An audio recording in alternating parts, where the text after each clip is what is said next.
Army presents The Big Picture, an official report produced for the armed forces and the American people.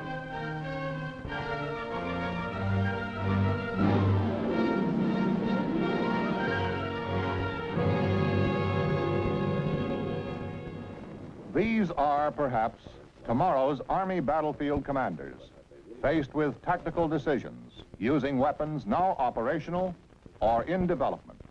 Let's look at it on the situation map. Sir.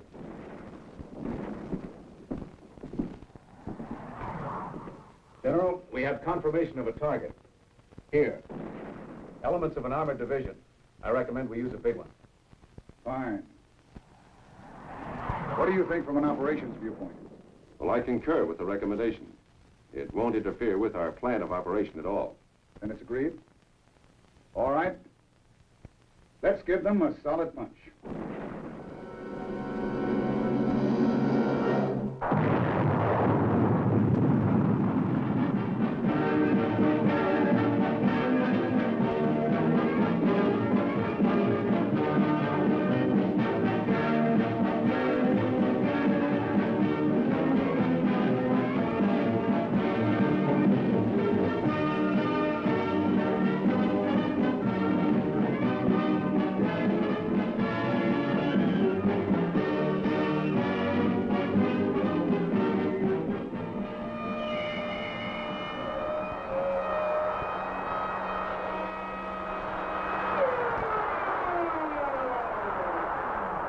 I'm Chet Huntley at a launching site where Army missiles stand ready around the clock every day of the year.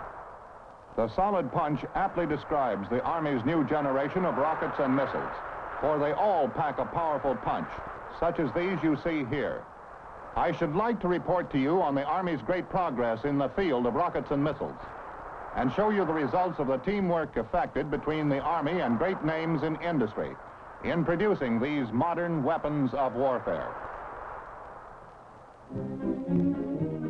This is the clenched fist that delivers the solid punch, a type of solid fuel motor which propels the Army's new generation of rockets and missiles. This uncomplicated solid fuel provides a new dimension in effectiveness for a broad range of powerful Army missiles, each with its own carefully engineered capability and tactical mission. New generation solid fuel missiles include La Crosse, a highly accurate general support field artillery guided missile for use in close tactical support of ground troops against hardpoint targets such as fortified positions. Honest John, designed to provide fire support for ground combat operations, is a free flight rocket with a range equivalent to that of medium to long range artillery.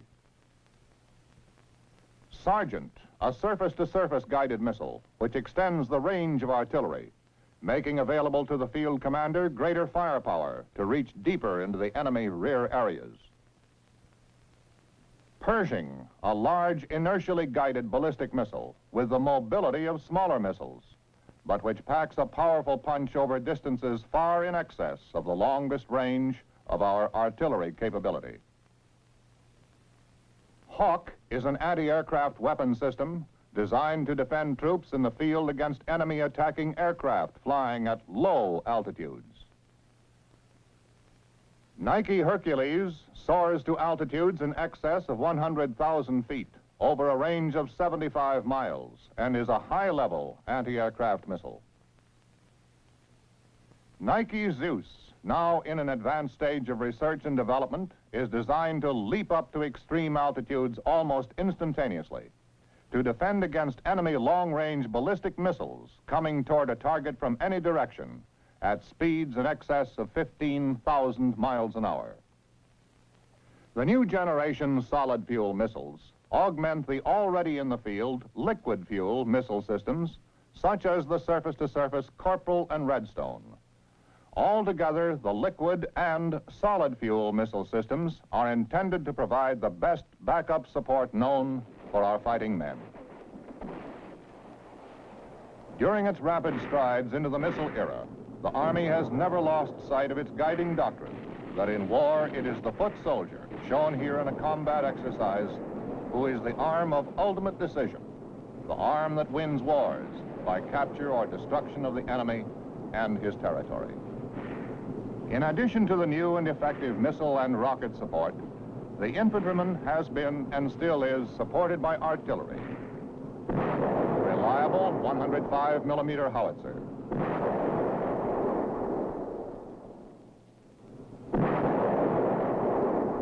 The 155mm howitzer.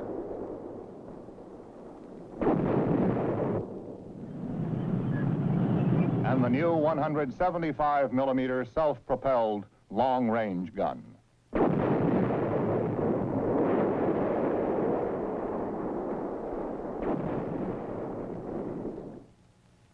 And here is a current concept on the relationship between artillery and missiles. In today's rapidly changing concepts of tactical warfare, battlefield commanders know there is a need for both conventional artillery and missiles. Conventional artillery has the advantage of superiority in rate of fire. That means artillery can fire more shells faster to provide close fire support accuracy for the attacking infantrymen and armor. Also, conventional artillery fire is cheaper and can react more quickly to battlefield targets of opportunity, targets which suddenly appear and may soon disappear if not clobbered.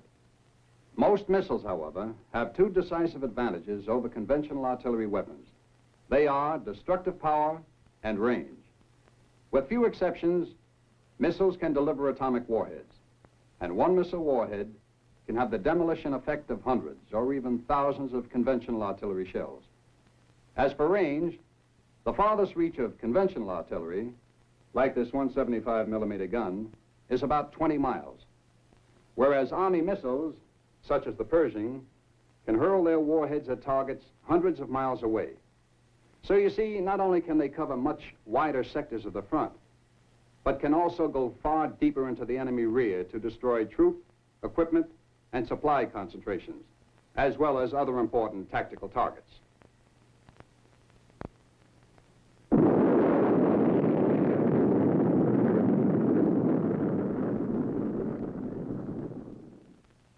The Army brought America its first triumphs in missilery beginning in 1949, revealed in this historical motion picture film with the launching of the WAC Corporal missile.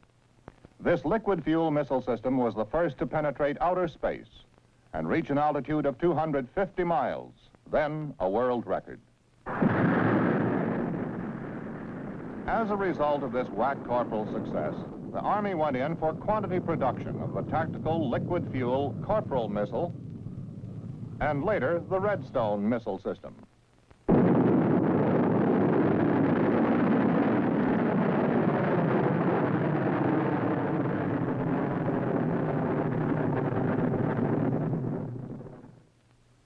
These efforts were climaxed by the launching of the Army's Jupiter-C missile system that put into orbit the free world's first satellite, Explorer-1.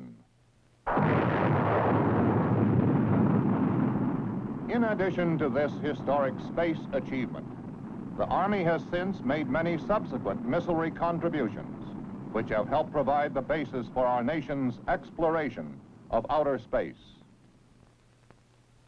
The Army's liquid fuel missile systems are fine, useful weapons. They have and are serving their purposes well. It was inevitable, however, that in the evolution of missilery achievements, a more simple fuel system was required. A system that assured greater mobility and would withstand the rigors of battlefield transportation. Also, the Army needed missiles that would not take so long to erect, fuel, and fire. In the words of the experts, the Army required rockets and missiles with fast reaction time.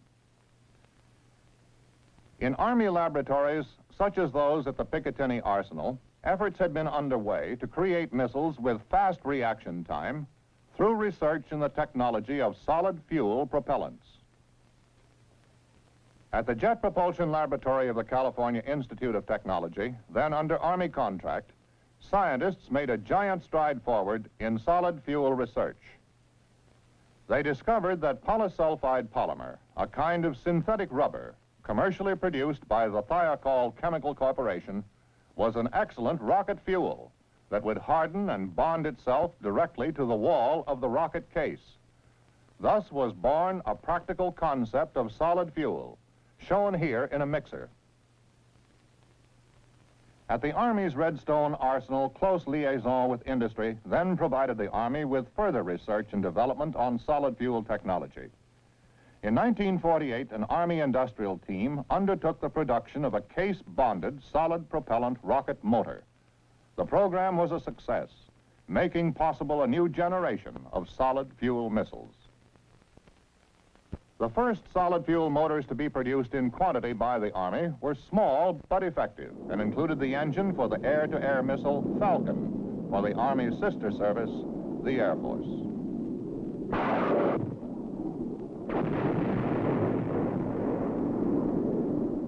Some of America's leading scientists have been teammates with the Army and have made contributions to solid fuel technology. One of the pioneers in this field, who will explain how a solid fuel motor operates, is the past president of the American Rocket Society and Thiokol's vice president in charge of rocket operations, Dr. Harold W. Ritchie. Every missile motor must have a combustion chamber in which the propellant burns. The burning of propellant creates expanding gases, which results in the production of physical force. In missile terms, we call this force thrust, the rocket force which propels a missile. One of the great advantages of the solid motor is that the combustion chamber is formed within the solid propellant charge. Here is a cross-section of a cast solid fuel motor. This hollow area in the center is the combustion chamber. With this cutaway motor, you can see the entire combustion chamber, which extends as a specially shaped cavity through its full length. The propellant is ignited simultaneously along the entire length and surface of the combustion chamber. Upon ignition, the propellant burns from the inside out until burnout at the motor wall casing. Simplicity of design is one of the great advantages of the solid fuel motor, eliminating the need for pumps, valves, pipes, cooling system, and the other internal hardware of the liquid fuel system. The advantage of solid rocket simplicity, coupled with its capability to produce thrust instantly, enables a solid fuel motor to get off the ground and into flight more quickly, and consequently, to put more of its thrust to work delivering the payload. With all the advantages of simplicity and reliability built into the solid fuel motors, there is one more important aspect of these missiles insofar as tactical application is concerned. It is this: the entire missile motor, including its solid fuel, is packaged at the manufacturing plant. It is ready for instantaneous firing when it is assembled in the missile, and it can be stored indefinitely in a ready condition. The Army's new generation of solid fuel missiles can be put into action fast.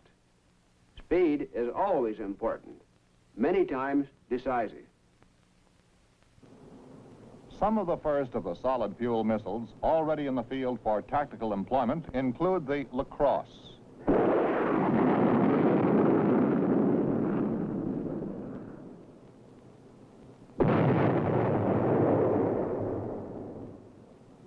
The Hawk, which uses a homing device guidance system to knock out low-flying enemy aircraft, thus filling the gap from 0 altitude up to minimum Nike capability.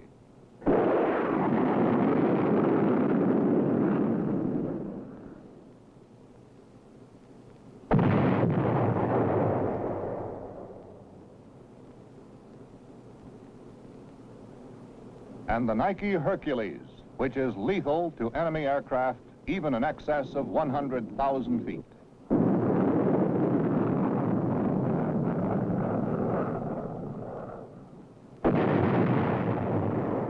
Highly effective are the first of the second-generation missiles. However, the small solid motor was not powerful enough to deliver heavier payloads over longer ranges. A hoped-for solution to a larger solid fuel motor was put in this test stand, a motor with 5,000 pounds of solid propellant.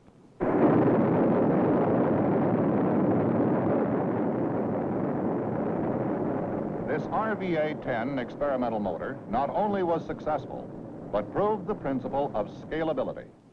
This meant solid motors could be built up to any size, with thrusts capable of delivering huge missiles with heavy payloads over vast distances. The Army's new generation of solid fuel motors was now in the big leagues, as indicated by this static test firing.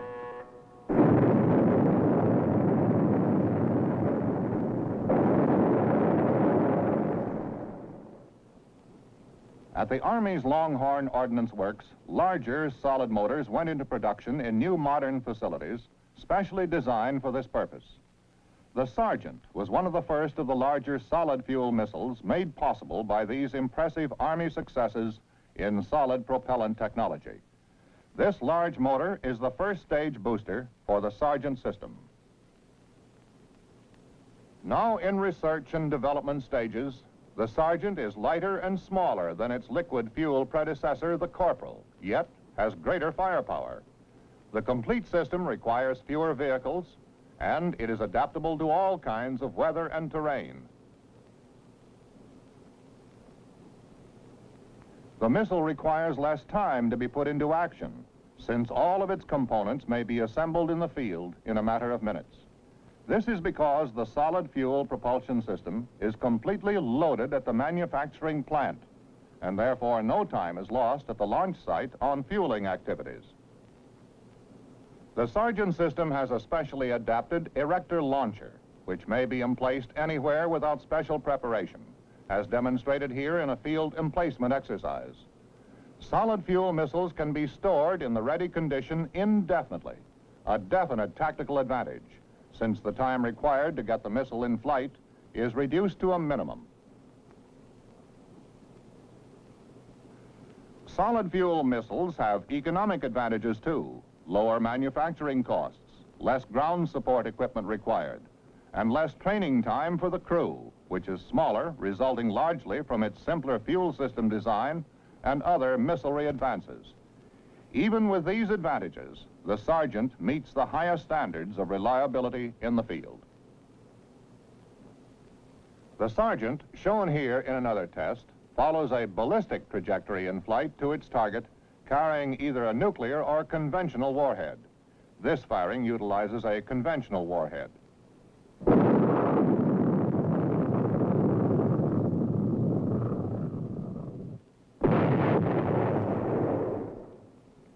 The X-17 experimental high-altitude research rocket was one beneficial result of the progress in solid fuel technology accomplished by Army industrial teamwork.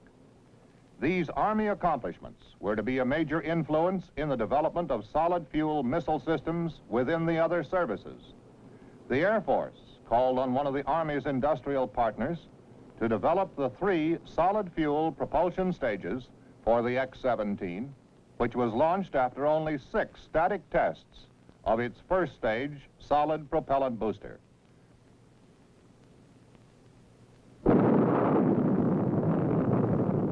The X-17's outstanding flight record was 39 out of 39.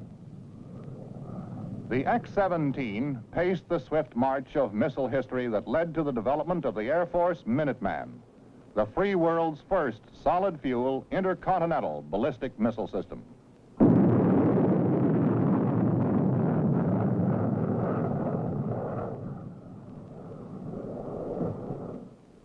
The advent of the nuclear submarine, which provided a far-ranging launching vehicle for ballistic missiles, required a solid fuel factory-loaded propulsion system.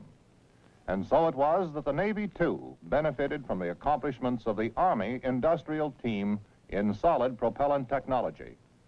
Firecall, under government contract, proved the feasibility of this concept, and thus was born Polaris.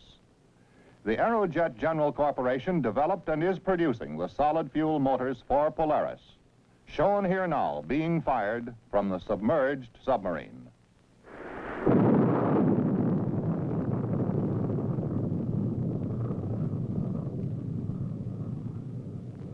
The controlled atmosphere and smooth ride of the nuclear submarine provides a far-ranging launching vehicle for our defense. The Army's Pershing missile system, now in an advanced stage of research and development, goes through a field demonstration to show how it has been especially developed to meet the rugged requirements of land warfare. The solid fuel Pershing is engineered to withstand the jarring transportation of terrain the world over and to operate efficiently in a wide variety of temperature and humidity conditions. It is more field-worthy and more accurate than the Redstone missile, and yet it is lighter, smaller, and is extremely mobile with its transporter erector launcher. In its present stage of development, the Pershing system could be scaled up somewhat and modified to obtain a greatly increased range. With its proven reliability, the Pershing is a powerful missile for field Army support. And now at a special installation at the Redstone Arsenal, you will see a night captive firing of the entire Pershing propulsion system.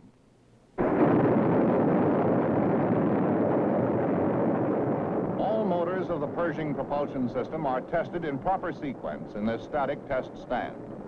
The first stage booster motor is now firing. The second stage motor is mounted just to the right of the booster, and it will fire after the first stage burnout.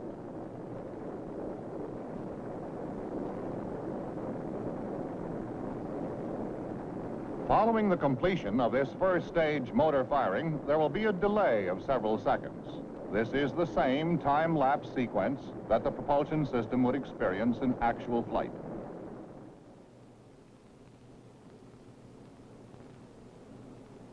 During the delay after the end of the first stage burnout and before the ignition of the second stage motor, the missile simply coasts through space in unpowered flight, and the first stage separates from the missile and drops away.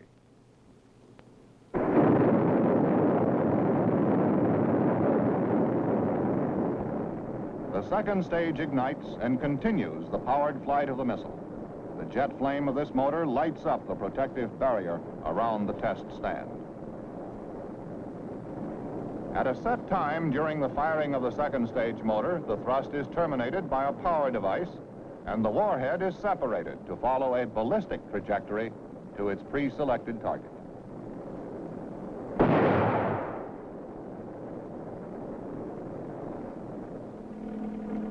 It is because of the increasing mobility of our armed forces that weapons are designed to possess built-in ruggedness to withstand the rigors of every type of terrain and to operate in all kinds of weather conditions with proven reliability. These requirements enable our weapons to keep pace with and support our far-ranging, fast-moving, hard-hitting Army troops. The Army's new generation of solid-fuel missiles fills the bill on all three requirements: mobility, ruggedness, and reliability to support our modern Army in the field. The Army industrial team is still at work to develop dramatic new advances in missilery. For example, this Nike Zeus missile, now in an advanced state of development, uses a type of command guidance system already developed for Nike Hercules. Test firings have proved the ability of the guidance system to intercept another missile in flight.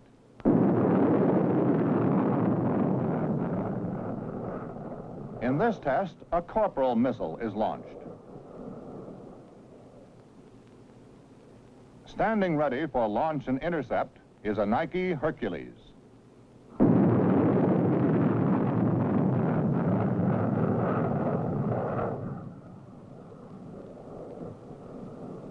Photographic proof of the Nike Hercules intercepting the Corporal missile in flight is documented here in stop-motion photography.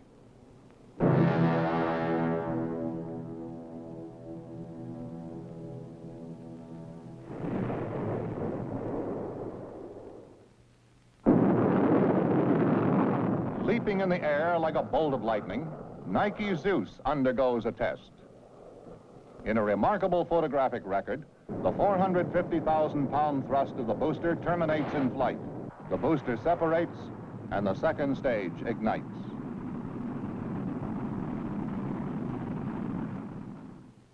The Nike Zeus system is in position underground here, ready to be fired.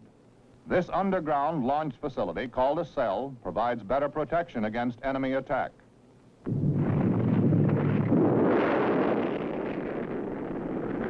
With Nike Zeus, the Army is engaged in a program to confirm that a true defense against enemy intercontinental ballistic missiles is possible. Impressive as the Nike Zeus system is, in the final analysis, it is yet but another modern weapon, just as is the M14 rifle, produced for the specific purpose of providing the best support known for our fighting men, who first, last, and always serve as the ultimate defense of our country, and who now are backed up with a new generation of rockets and missiles, each with its own solid punch.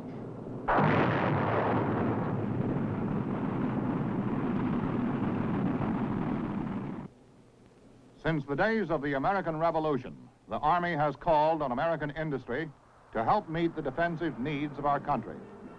Many times, the results of Army industrial teamwork have benefited our country over and above its basic defense purpose. The Army's rocket and missile programs, as an example, have made important contributions to our nation's space achievements.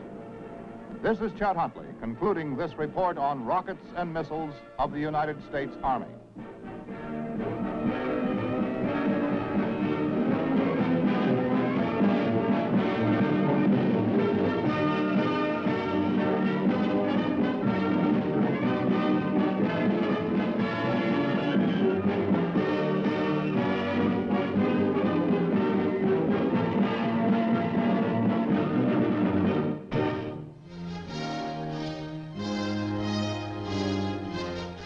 The Big Picture is an official report for the armed forces and the American people. Produced by the Army Pictorial Center. Presented by the Department of the Army in cooperation with this station.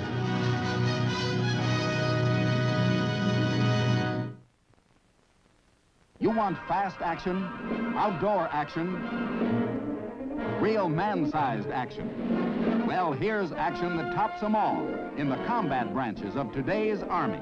And now, if you qualify, you can choose the action branch you want. Pick the artillery.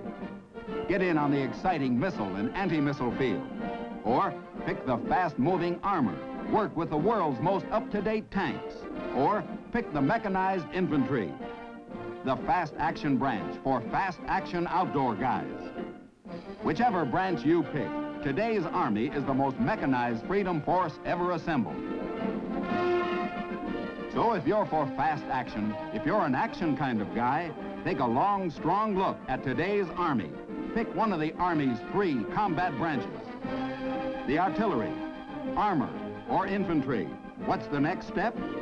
Into your Army recruiter's office.